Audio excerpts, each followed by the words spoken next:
Assalamualaikum warahmatullahi wabarakatuh. Saya Hasmita, kelas C6 angkatan 2018. Baik, di sini saya akan menjelaskan mengenai golongan sulfonamida, di mana pengertian sulfonamida adalah senyawa yang bersifat antimikroba yang merupakan turunan sulfanilamid atau 4-aminobenzoina sulfonamida, di mana satu atom H pada gugus sulfonamida diganti atau disubstitusi dengan gugus lain. Rumus umumnya yaitu R1 sama dengan H atau sisa asam, R2 sama dengan rantai alifatis atau heterosiklis. Kemudian sifat-sifat umum sulfonamida. Senyawa sulfonamida bersifat amfoter dengan asam mineral atau HCl akan membentuk garam HCl yang larut dalam air.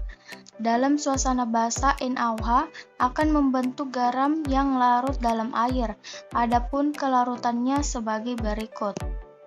Dalam bentuk bebas umumnya tidak larut atau sangat sukar larut dalam air, ether, dan CaCl3. Sedikit larut dalam etanol dan aseton, mudah larut dalam asam mineral encer dan larutan alkali hidroksida.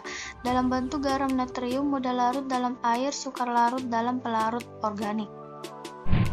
Selanjutnya, mekanisme sulfonamida. Sulfonamida bekerja dengan cara mengganggu pembentukan asam folat pada bakteri. Asam folat merupakan nutrisi yang dibutuhkan bakteri untuk membentuk asam nukleat DNA dan RNA agar bakteri dapat berkembang biak. Jika proses pembentukan asam folat terganggu, maka bakteri tidak bisa berkembang biak.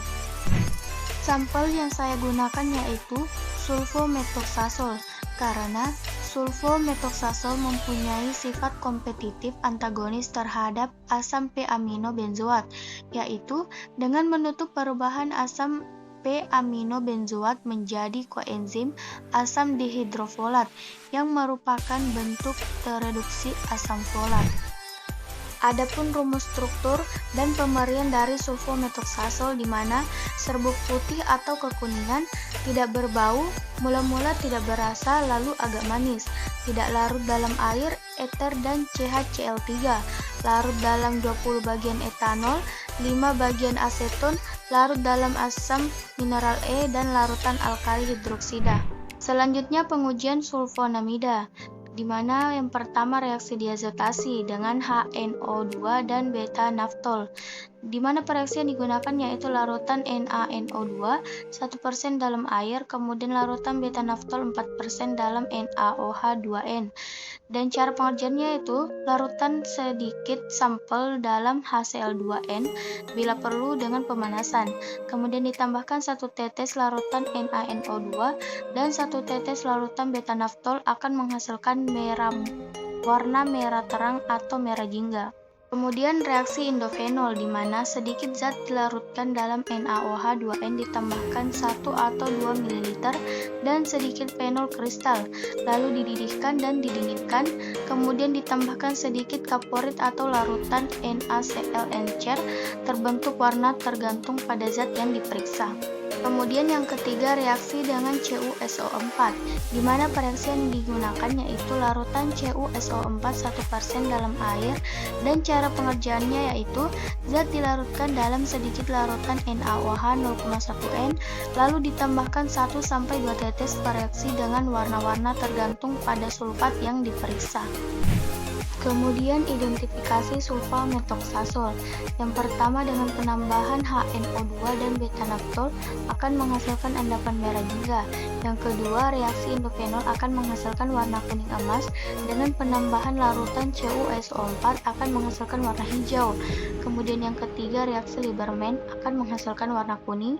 Keempat, reaksi Compagnie-Zwicker akan menghasilkan warna ungu biru. Kelima, reaksi Lieberman akan menghasilkan warna kuning. Keenam, reaksi kristal akan menghasilkan larutan Na2HPO4. Kemudian adapun kesalahan yang dapat mengakibatkan hasil menjadi tidak sesuai yang diinginkan diantaranya yaitu yang pertama, kurang bersihnya praktikan dalam membersihkan alat. Yang kedua, kurang tepatnya praktikan dalam menimbang bahan atau zat kimia. Yang ketiga, kurang telitinya praktikan mengambil larutan dan membaca skala pada gelas ukur. Keempat, perbedaan volume ukuran tiap satu tetes larutan karena berbeda pipet. Kemudian yang kelima, kurang cepatnya praktikan dalam memasukkan zat tambahan sehingga kemungkinan akan membuat hasil berbeda. 6. Kurang tepatnya praktikan dalam membaca skala pada buret. Ketujuh, praktikan kurang jeli dalam melihat perubahan warna titrat pada saat titik ekivalen.